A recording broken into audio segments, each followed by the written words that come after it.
Hola a todos, hi everyone, Carla here, your coach and trainer of NLP and host of this Metafit Metamind podcast, the place where we normalize the conversations between both physical and mental health. This is a place where you'll raise your voice and share your story.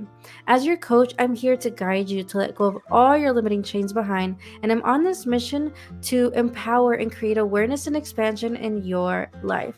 You can follow us on Instagram at Metafit Metamind Podcast, on my other page at Coach Carlita. Make sure to go like, rate, and subscribe on Apple Podcasts or wherever you listen to your favorite podcast. And now that you're here on YouTube, make sure that you like and subscribe this video. So, in this episode, I had the privilege, the honor, the fun conversation with someone really special. Lyka Ferry is an Asian American Army vet, first generation entrepreneur who has taught over 200 students the art of public speaking to women in corporate, global entrepreneurs, and kids from grades K through 12. She is also the founder of the Las Vegas Multicultural Mixer, which is a global community on a mission to bring entrepreneurs together from different cultures, backgrounds, and walks of life. Before becoming a speaker and community host, Lyka worked in content marketing, strategy, and SEO writing for multi-million-dollar coaches, entrepreneurs, and even military publications. So, in this episode, she shares her story on what got her here towards this entrepreneurship life and also the ability to have resilience and the importance between taking care of your mindset, your mental health, and your physical health. So, I hope that you enjoy this episode and leave any comments below and like and subscribe.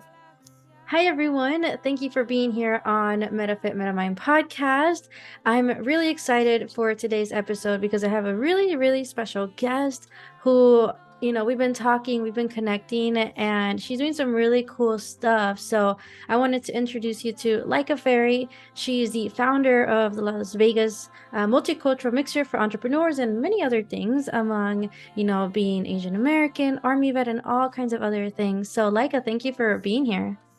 Carla, it is an honor and such a pleasure to be here with you.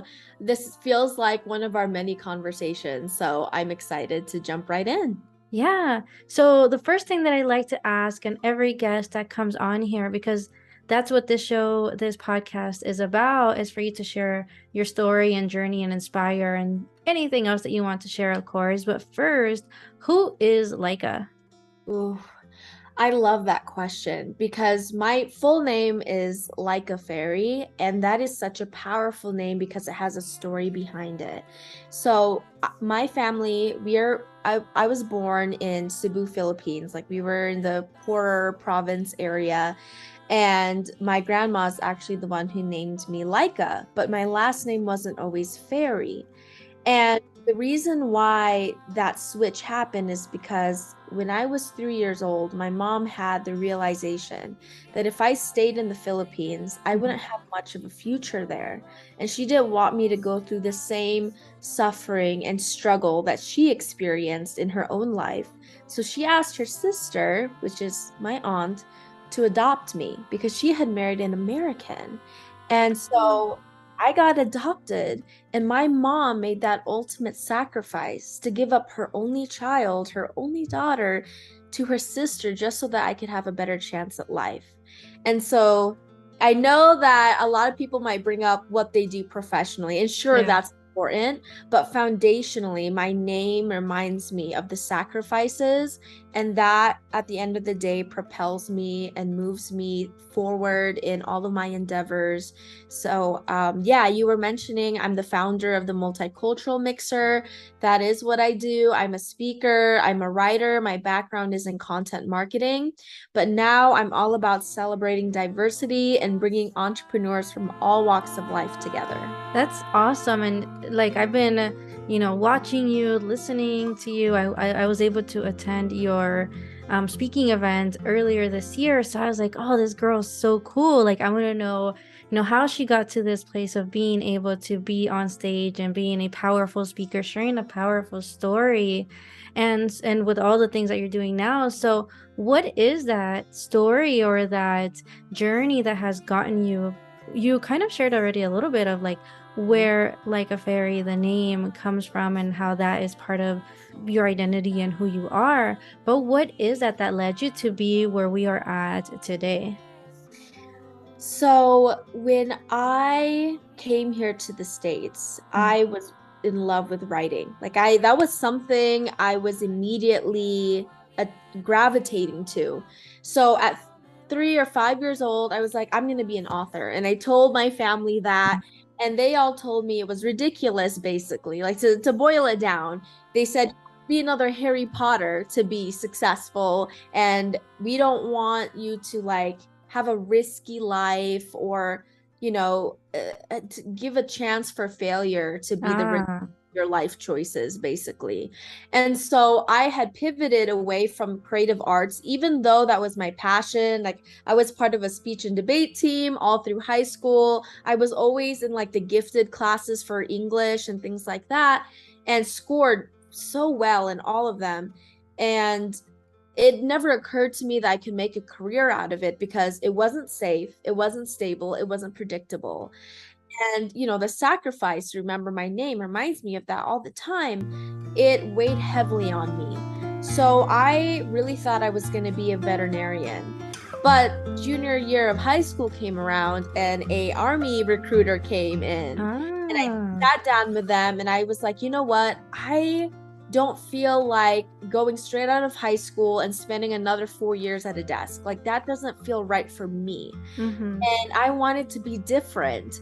So the calling came from, in the military, only 1% of the population is in there. And so I was like, I want to be part of the 1%. That sounds epic, my little high schooler brain. Yeah. And so I joined the military.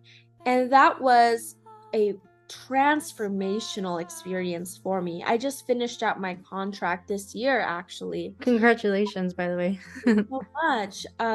And that was the environment where I met so many different concepts, minds, ways of thinking, walks of life, because I grew up in a very conservative, sheltered childhood. I was an A student and I was a bookworm. I didn't have much street knowledge. I didn't know about all the different cultures and beliefs and values that people had. So that is what I'm most thankful for, was that exposure to, and also to learning how to have an open mind and an open heart to all the different ways that people live and define success for themselves. And so I had realized, like, I don't want to be in medicine, even though it makes sense. I kept getting called to writing and the creative arts. And so I started freelancing, which my parents thought was crazy. I didn't go the traditional degree route. Yeah, I wasn't sure what I even wanted to major in. I was like, you know what? I'm going to start a business and I'm just going to use my talents and I'm going to self-taught. And so I opened up like a freelancing business and I started doing internships and apprenticeships and working with marketing agencies, and I got good quick. And I did everything myself, like the website. I did certification courses through like UC Davis and Duke University. And so I believe in education, but I don't believe that it's only one set path that's going to lead you to success, which is like hammered into our brains, right? Like all growing up in our society. So yeah, I started freelance. Eventually I went corporate and I didn't last long in I realized like I do not like being an employee. I lost inspiration. It felt like a chore to be creative. And I said, this is not how I can tap into my zone of genius. Not how I can give unto others at my full capacity. And so I quit my job just this year to follow my calling. And that was to open up the multicultural mixer, this community, and to contribute my zone of genius in a way that would use all of me. My writing, my being able to speak to others, like everything that I bring to the table, I want to share with the world. And that's what brings me to where I am. I love it. And I still continue to just love how great of a storyteller you are. Like, it's a gift that you have, and I love that you took that path, especially because, just traditionally, culturally, we're told, go to college, do the thing, because we couldn't do that. Especially your mom, like she, made the decision, the choice to have you be adopted so you can have like that better life. And so to you, whenever you made the choice to go into the army, what was it that you heard from family even? And like, what were those thoughts going on at that time? Well, my stepdad, his side of the family, they're all veterans, but they're like the Oh, Army, Air Force, they're for like from all the branches. So my dad was so excited when I joined. yeah. Daughter, this is amazing. And my Represent. mom, yeah, exactly. And my mom is not a huge fan, obviously, because I'm a Filipino only daughter, woman. And, in my culture, the women are groomed to be wives. They're groomed to be caretakers of a household, have like just a regular, basic, stable job. And Mm-hmm. going to the army, not deciding to go to college right away, they were freaking out, Carla. Yeah. And I don't blame them because it's like this is something totally new to them. Yeah. Like for them, none of this is a possibility or a potential path for success. And Mm-hmm. because it wasn't in their awareness, they try to pressure me into changing my mind Yeah. because they wanted me to go with something they believed would work for me. And Mm-hmm. obviously, they want to make sure I have a good life. And Yeah. so it came from a good heart and good intentions, but that doesn't mean that you have to succumb to it. It doesn't mean that it has to define the way that you live your life. And I had to learn that for myself by being relentless and stepping out of my comfort zone and surrounding myself with mentors, being able to show up as a beginner and asking so many questions. And you know this, Carla. I ask a lot of questions. Yes, yes, you do. You really do. Have Yeah. y'all haven't, if you haven't done like a case study, or what do you call it, a research like that she does? She has a lot of questions. They're great questions. So I'm really excited for what you are doing. And so now that you're in this process, this thing that you've started, what's that process been like for you in that journey? How did you even come to the decision that this was for you after doing freelance, opening up that business? I think, and I'm assume, doing really well in that space and coming into this. How is that like all correlated together? Oh, I love that question because transitions are so important. And as Mm-hmm. entrepreneurs, we're constantly growing and we have to adapt to change, right? Yeah. So, in my writing business, I had realized that I was collaborating with people that didn't necessarily align with my own values. And I felt Mm. like I was being fake and not being authentic. And I was spending so much time and energy and effort representing other people's voices, messages, and stories versus I wasn't spending any time on my own. I kept having this desire to share my story. And I would overhear people who looked like me, like fellow Filipinos, for example. Yeah. I have a quick story. I was at a recruiting office and I had a friend of mine who was sitting right next to me, a Filipino Mm-hmm. girl, and she was telling me how she dreamt of owning her own business. I think it was like an oil company or something like that. It was like Okay. really Some kind impressive. of essential oils or something like that, probably. Yeah. No, more like crude oil, petroleum. Yeah, Oh, something like I'm over that. here like being holistic. Yeah. Unfortunately, You no, know my she was space. realistic, but you know what? Everyone has their own dreams, their own path. And so I got really excited for her. I was like, that is so cool. Are you going to school for business? Like, are you actually pursuing that path? And she said, oh, no, no, no. If I go that route and start my own business, my parents would disown me. So instead, I'm Wow. going to school for like supply chain management. And she said that with like, it was like a combination of two things. One, it was like a little disappointment, Yeah. but it's also kind of that conditioning where we Yeah. believe that we're doing the right thing because we're keeping our family happy at the Yeah. expense of our own drive and passion. And that was what I was caught up in too. That feeling of I need to suppress and to put my desires and my definition of success on the back burner so that I can fulfill the dreams of my previous generation, of my family.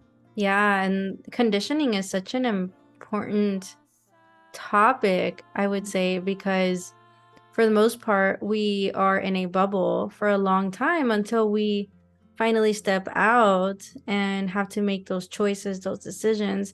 So you making that choice to go into the army, I commend you. I totally respect you. Anybody that joins the military, I'm like, woohoo, like you're awesome, first of all. And so that time that you were in the army as well, what was that thing that, like how long, first of all, were you in? And then how did you know that you were going to be leaving and starting this business?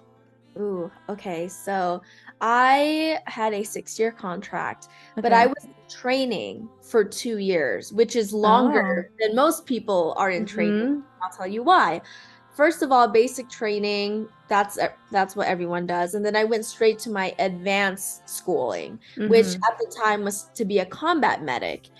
And I was stuck with the same people that I went to basic training with. We're all stuck together, like in this Yeah.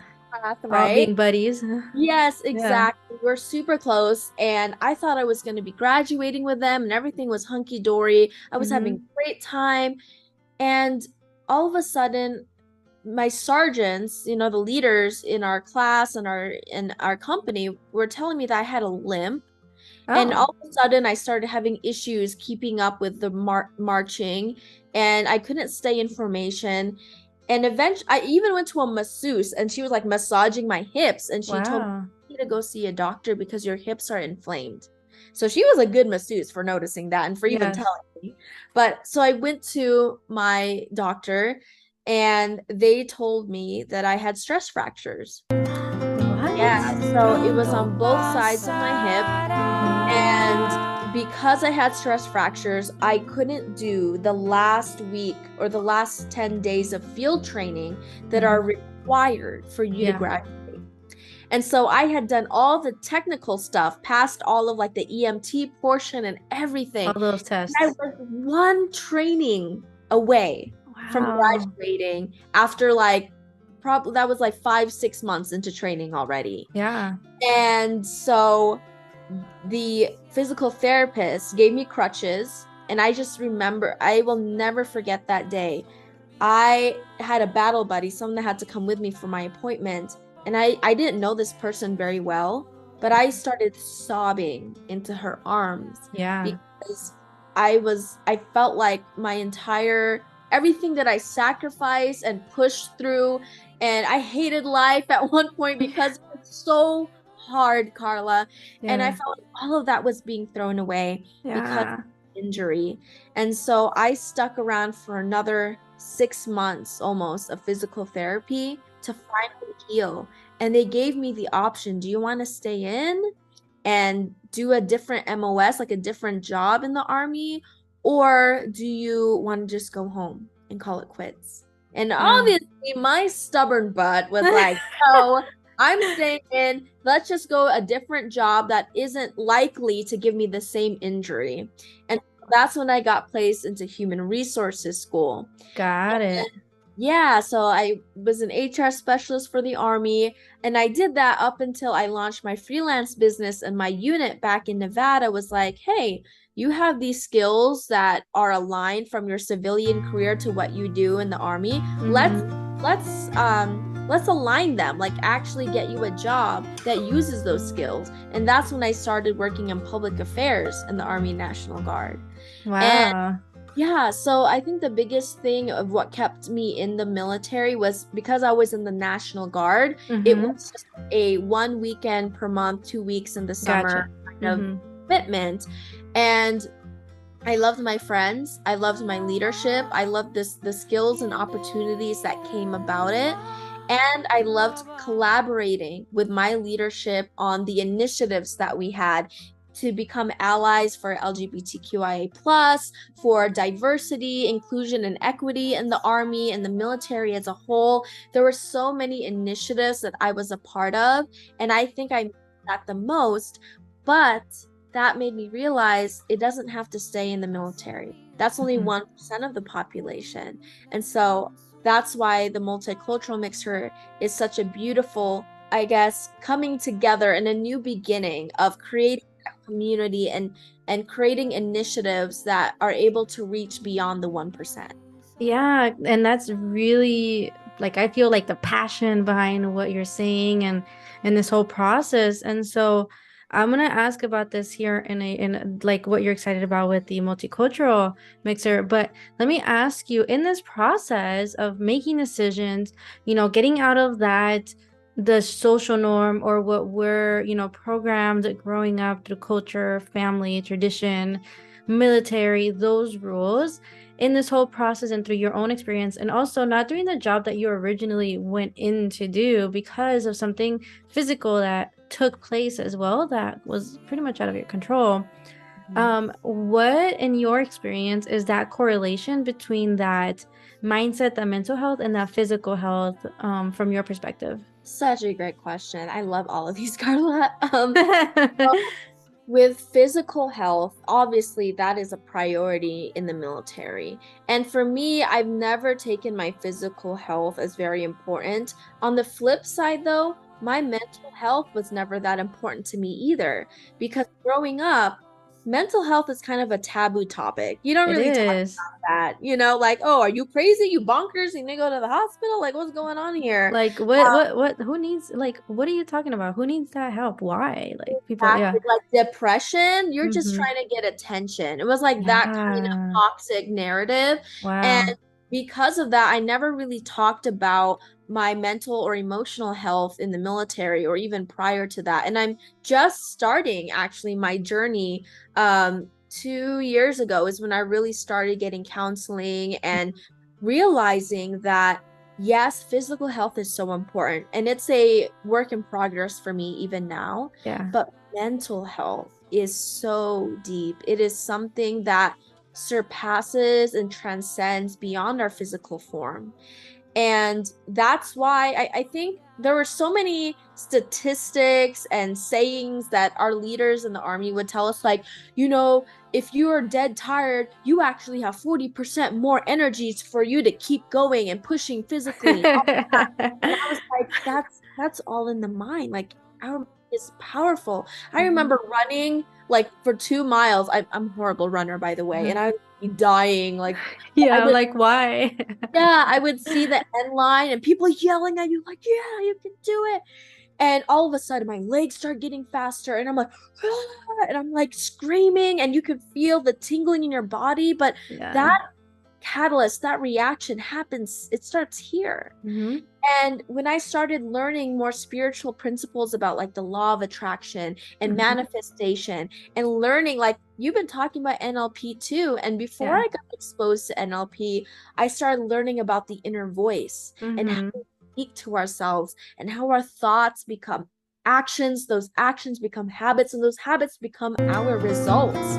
And so the correlation between physical and mental is obviously there because it helps Yeah. push you.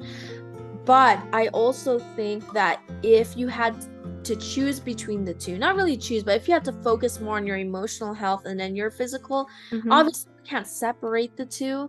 But I would encourage like your audience, emotional health is so important and Yeah. everyone needs support, everyone needs help, and Mm-hmm. not in the way like, oh my God, I'm desperate, I don't know what to do. If you're at that point, that's fine too. Ask for But help. then, yeah, but even like if you need to vent, if you just need to talk to somebody and be a part of a community where you can be open about your struggles and challenges that you're facing in Yeah. life and business, like that's so important and it's going to accelerate you to the point where you get to the results that you would desire in your life, in your personal evolution, right, Carla? Yes, you speak my language. Yeah, and I so relate to what you said about like, oh, you're running your 2 miles. Also, horrible runner here. I don't know why. but I'd rather just lift weights. But anyway, so, and then you're like, I CrossFit. And so, you're in there, you maybe do a competition, or maybe you're doing a WOD, and, all of a sudden you're like, no, all of a sudden you find yourself, and I found myself here in these situations of like, I gotta stop. I need to take a pause. I need to take a break. I don't think I can keep going, right? And then all of a sudden you hear in the background, like, let's go, like, finish it, 5 seconds, 4, and you start to hear One this thing, more and all rep. of a sudden in your mind, you're like, oh, they're telling me this, and you start to believe it too, which is really cool. You start to believe, like, oh, I can start, right? 3, 2, 1, and then you can keep going. And it's that internal talk, that conversation that you tell yourself is so important with the movement in your life, not just like, physical. So I totally relate with that 2 mile thing. They're like, oh yeah, I totally know what you're talking about in that process. So yeah. I used to CrossFit too. So I actually did it for 2 years before leaving for basic training, and Uh-huh. it's powerful. It really pumps you up. So that's It awesome. does. It But does. So if anybody ever wants to, be like, hey, I just started CrossFit, cool. Like, we'll keep you accountable for sure. Now that I kind of have an idea of like what your thought process is on that correlation, I'm just wondering now, because you have some really cool things that you're creating. And so what are some things that you're excited about with this mixer, and some goals that you have for yourself? yeah, absolutely. So I'm really excited to share about the events that we're going to be hosting at the Las Vegas Multicultural Mixer. Obviously, it is a kind of a local community right now, but we have members from all over the world and the nation that are in our virtual online community.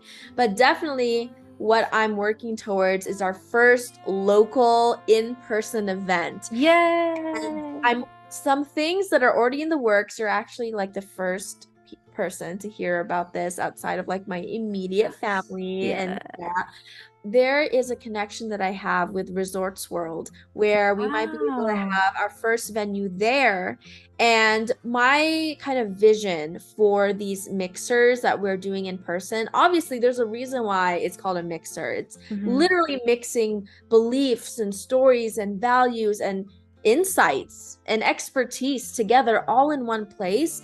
And because we're representing so many different cultures and backgrounds, I want people to be able to come in on panels. And on that panel, it'll be very colorful, obviously. I want Yeah. people all perspectives and all walks of life to be on those panels to share their expertise. But I also want people to come in and inspire and Mm. share their stories of how they've overcome adversity, of how they've stepped out of their comfort zone, and how they continue to grow in their business. Because I, for one, would have loved to see a young Filipino woman speak on stage. And honestly, I haven't seen one. Me, obviously, of course, is one I've example. seen you. There we You're go, the starter. Carla. You've started this Yes. movement. And people would come up to me and say, "Thank you so much for sharing that message. I saw myself in you." And that is what brings so much beauty and brilliance into what I do, is the fact that it speaks to people. It creates a connection, that relatability, and that's so powerful. And so I want to create that connection and relatability in a one single space, as well as being able for people to network and learn and create connections personally themselves. And I'm also imagining bringing foods from all over the world together, whether they're Yes, do food that. trucks or people come in and it's like a potluck or something. Like, Yeah.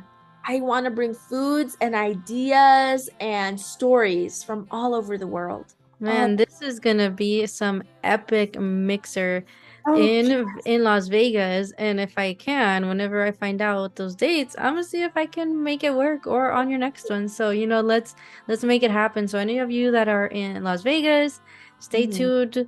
I'm gonna share all her links and in the show notes, and all the things that need to be shared for everybody to know. So let me ask you one more thing that I like to know, or maybe somebody that wants to learn from you. What is something that you would share with someone who maybe has gone through a similar experience as you, and something that you think helped you out in going through this journey? Mhm.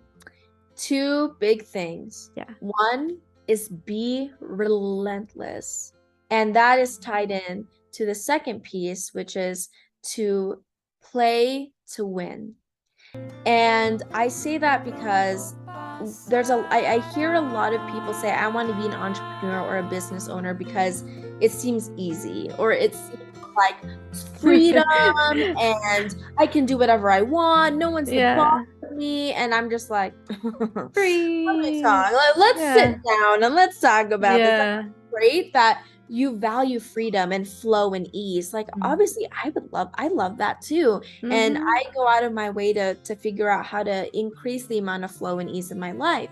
However, if you truly want to be an entrepreneur or you want to pursue something that's non-conventional, non-traditional, then you have to be relentless. You have to be proactive in your desire and in your pursuit.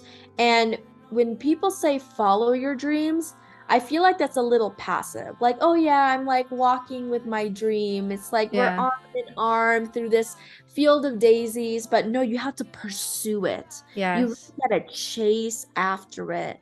And yeah, there we I don't go. know if you see my Dreams don't sign work here. unless you do. Exactly. And Dreams don't so work unless you do. exactly. And so what I have experienced in my family is that when I was starting off and I was like advertising my business and they were seeing me in articles and things like that, they started easing up on me. They started opening up to this idea of like, Yeah. oh, she is actually making a living with her writing. And Yeah. we're opening our mind to the possibility. Still, they'll tell me like you need a degree and like what Like they happens. pay you for that? Yeah, like it's catastrophizing almost, and that's understandable. Like I said, they're working with their awareness, Mm-hmm. and I do my best to create that boundary, to create that space for myself Yeah. where I say, you know what, I take myself seriously. I have fun and I play full out, but I also have to be serious about what I want for my life and define my own success, decide on my dreams. And Mm-hmm. as I grow in my business and it gains exposure because I want to bring visibility and awareness and appreciation for all walks of life and business, my family's going to see that too. I have utmost confidence that they are going to see it and it'll open their heart and their mind. But at the same time, I'm also not going to wait for their happiness for me to be happy. And so that's what I would share is be relentless, play to win, and take yourself seriously because your success is inevitable as long as you keep going one step after another, one learning moment at a time. And don't be afraid to show up as a beginner. That's the number one way to accelerate your success is mentorship and being a part of a community of like-minded believers. Wow, that's powerful. So all of y'all listening or watching this, like really rewind this if you need to and listen again. Be relentless. What was the other one? Play to win. Take yourself seriously. You can still have fun, but take yourself seriously and just you are powerful. Yes. So thank you for sharing that. And if somebody wanted to work with you, go to your events, just figure out, find out more, somehow collaborate with you, whatever that is, how can they reach you? Well, I'm going to be sharing our sign up form because that way people can sign up and get notified as soon as our events become available. Mm. And that includes our virtual and upcoming in-person events. Also, our community is open for entrepreneurs, like I said, of all walks of life, of all cultures. I guess we'll add the link there too for the Yes. multicultural mixer. I'll put it down here somewhere. Yeah, I'm also a speaking coach, so we can talk about that too. My email is hello@lykaferry.com. I'll add that on the, or Show Carla, do notes. magic, right? Yes, we will do the magic. Yes, exactly. And I'm also open for keynote presentations, for speaking events and opportunities, and just any platform where I can encourage and represent others who are either thinking about becoming entrepreneurs or who are growing in their business. Man, I love it. So all those details are going to be in the show notes below, all the links, everything that needs to be known. And so I just want to say thank you so much, Lyka, for being here. You are like a fairy, by the way. You're your own person. You are unique. I like to play on words, by the way. So Me too. so anytime that I can pepper one in, I will definitely do so. So I'm really, really, really grateful for you being here. And yeah, I'm excited for all the things. Yeah, and thank you for this platform. And I hope that I was able to give value to your audience. And thank you for blessing me with this time with you. Thank you.